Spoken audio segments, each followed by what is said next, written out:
رات کے 10 بجے ہیں۔ السلام علیکم، یہ ریڈیو پاکستان ہے۔ نعیم زبیری سے خبریں سنیے۔ خاص خبریں۔ وزیر اعظم نے ملک سے دہشت گردی کو جڑ سے اکھاڑ پھینکنے کے حکومت اور مسلح افواج کے غیر متزلزل عزم کا اعادہ کیا ہے۔ وفاقی کابینہ نے 82 سرکاری ملکیتی اداروں کے انضمام اور تحلیل کے لیے وفاقی حکومت کی کمیٹی کی سفارشات کی منظوری دے دی ہے۔ سیکیورٹی فورسز نے خارجی سرغنہ ابو ذر عرف صدام سمیت 25 خوارج کو ہلاک کر دیا ہے۔ پاکستان اور عمان نے غزہ میں فوری جنگ بندی کی ضرورت پر زور دیا ہے۔ اور اب خبریں تفصیل کے ساتھ۔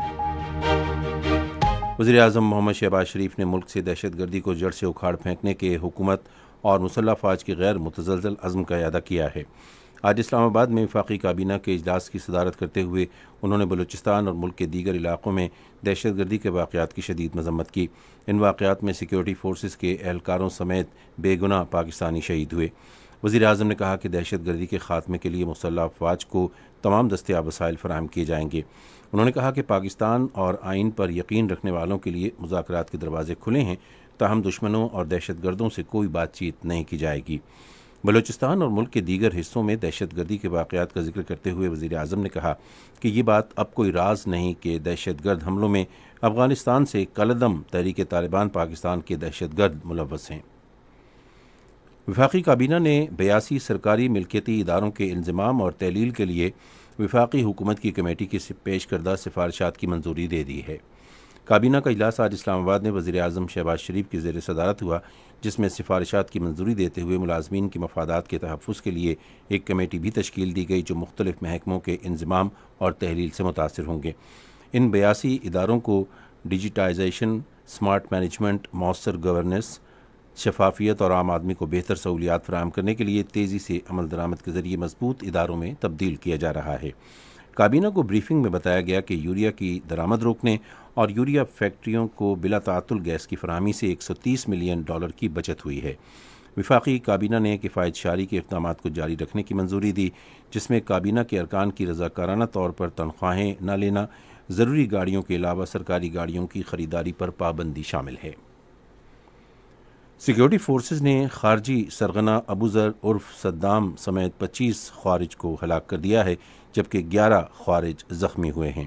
ISPR کے مطابق سیکیورٹی فورسز نے خیبر کے ضلع تیرہ میں فتنہ الخوارج اور نام نہاد لشکر اسلام اور جماعت الاحرار کے خلاف بڑے پیمانے پر خفیہ اطلاعات پر کارروائیاں کیں۔ ان کارروائیوں کے نتیجے میں فتنہ الخوارج اور اس سے وابستہ افراد کی ہلاکتیں ہوئی ہیں۔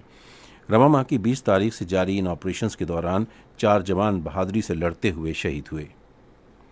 ادھر بلوچستان میں دہشت گردوں کے مختلف حملوں میں شہید ہونے والے پاک فوج کے جوانوں کو ان کے آبائی علاقوں میں پورے فوجی اعزاز کے ساتھ سپرد خاک کر دیا گیا۔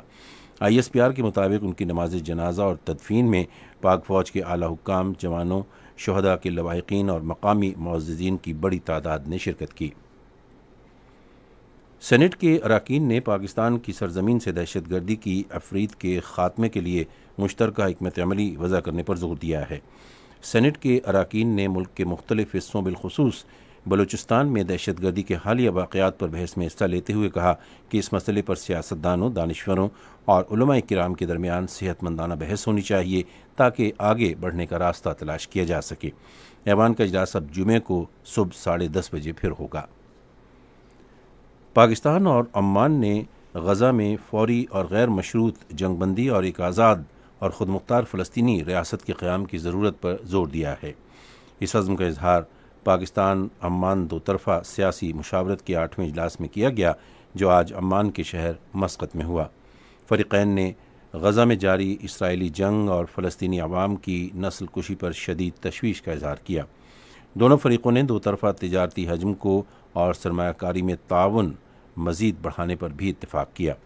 عمان کے وفد کو پاکستان میں خصوصی سرمایہ کاری سہولت کونسل کے تحت زراعت، معدنیات اور انفارمیشن ٹیکنالوجی میں سرمایہ کاری کی دعوت دی گئی۔